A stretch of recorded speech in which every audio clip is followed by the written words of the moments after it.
श्रियकान्ताय कल्याणनिधये निधयेतिनाम् श्रीवेङ्कटनिवासाय श्रीनिवासाय मङ्गलम् लक्ष्मी सविभ्रमालोक सुभ्रूविभ्रमचक्षुषे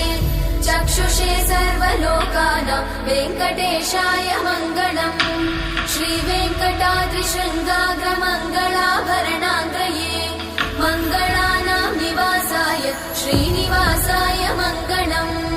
सर्वावयव सौन्दर्य सम्पदा सर्वचेतसां सदा सम्मोहनायास्तु वेङ्कटेशाय मङ्गलम् नित्याय निरवध्याय सत्यानन्दचिदात्मने सर्वान्तरात्मने श्रीमद् वेङ्कटेशाय मङ्गलम् स्वतः सर्वविदे सर्वशक्तये सर्वशेषिने